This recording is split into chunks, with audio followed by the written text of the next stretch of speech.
இன்றைக்கி ரத சப்தமி, சூரிய ஜெயந்தி, சூரியனுடைய பிறந்தநாள்.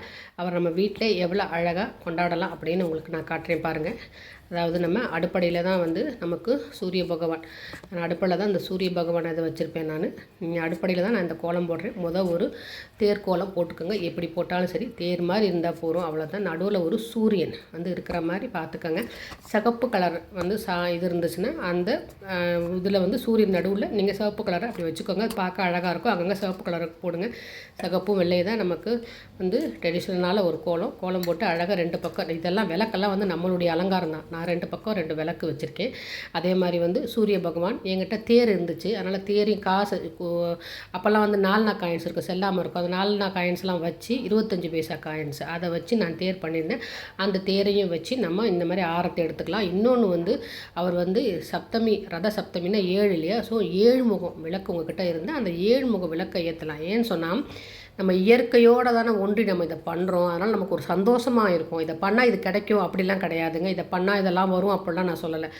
மனசுக்கு சந்தோஷமாக இருக்கும். இயற்கையை நம்ம கொண்டாடும் போது அதில் இருக்க சந்தோஷமே தனி. எப்பயுமே சொல்கிறேன், நம்ம மேலே வானத்து மேலே பார்க்குற எல்லாமே நமக்கு அது சேர்ந்த அண்டத்தில் இருக்கிறது தான் பிண்டத்தில் இருக்குது. இந்த உடம்புல இருக்கிறது தான் வெளியில் இருக்குது. வெளியில் இருக்கிறது தான் இந்த உடம்புக்குள்ளே இருக்கிறது தான் அண்டத்தில் இருக்கிறது பிண்டம், பிண்டத்தில் இருக்கிறது அண்டன்னு சொல்லுவாங்க. இந்த மாதிரி 7 முகம் இது எனக்கெல்லாம் யாரும் சொல்லித்தரல, நானே. அதாவது நல்ல சிந்தனைகள், நல்ல எண்ணங்கள், நம்ம நல்லதே நினைக்கும் போது நல்ல சிந்தனை வரும்ல, அந்த மாதிரி தான் எனக்கு நான் பண்ணது. இந்த 7 முக உலகத்தில் 7 திரி போட்டு நான் நல்லெண்ணெய் ஊற்றி ஏற்றி நான் உங்களுக்கு காட்டுவோம் பற்றி.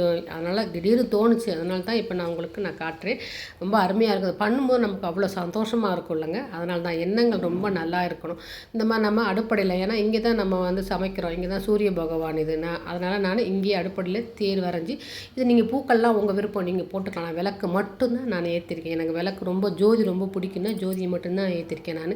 ஆரத்தை நீங்கள் எடுக்கலாம். இன்னும் நிறைய விளக்கு ஏற்றலாம். அந்த 7 முகம் அப்படின்றது அவர் 7 குதிரைகள், அதாவது சப்தமி சூரியனுக்கே உரிய அந்த 7 அப்படின்றதுனால அந்த 7 முகம் நான் ஏற்றிருக்கேன். ஆரத்தை எடுத்திருக்கேன். 2 பக்கம் 2 விளக்கு. அதே மாதிரி தேர் கோலம் போட்டு நடுவில் சூரிய பகவான் தேரில் வரா மாதிரி வளம் வரா மாதிரி அதையும் நான் போட்டிருக்கேன். அதே சூரிய பகவானுக்கு கோதுமை ஆளானா எந்த நீங்கள் நெய்வேத்தியம் பண்ணலாம் அதுன்னு கிடையாது. கல்கண்டு வைக்கலாம், எந்த நெய்வேத்தியமானது வைக்கலாம். ஒளி சித்தனுக்கே, இந்த சூரிய பகவானுக்கே நம்ம அந்த விளக்கு காட்டும்போது அது நம்ம சந்தோஷமாக இருக்குல்ல. ஒளி காட்டுற போது அந்த ஒளிக்கை நம்ம ஈடாக முடியாது இந்த விளக்கு. இருந்தாலும் நம்ம அந்த ஒளி கொடுக்குற அந்த சூரிய பகவானுக்கு நம்ம ஆரத்தி எடுக்கலாம். நீங்கள் இது சொல்லலாம், நம்ம காயத்ரி மந்திரம், ஓம் பூர் புவஸ்வக தத்த விதுர்வரேனியம் வர்கோ தேவசிய தீமகி தியோ யோன பிரசோதயாத்திருக்கு. எதுவுமே வேணாம், சூரிய பகவானை மனசில் நினச்சி கும்பிடுங்க, நல்லதே நடக்கும். நம்ம நல்ல விஷயங்களை பார்ப்போம்.